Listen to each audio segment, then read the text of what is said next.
Wherever you are in the world, difficult weather conditions can make driving tricky.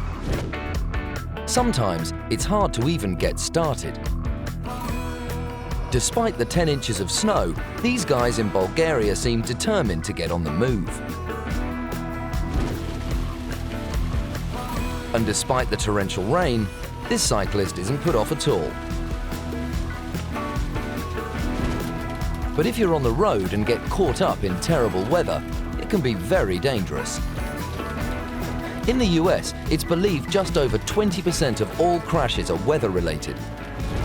This driver in Texas found himself under attack from baseball-sized hail. Oh my God, it's huge!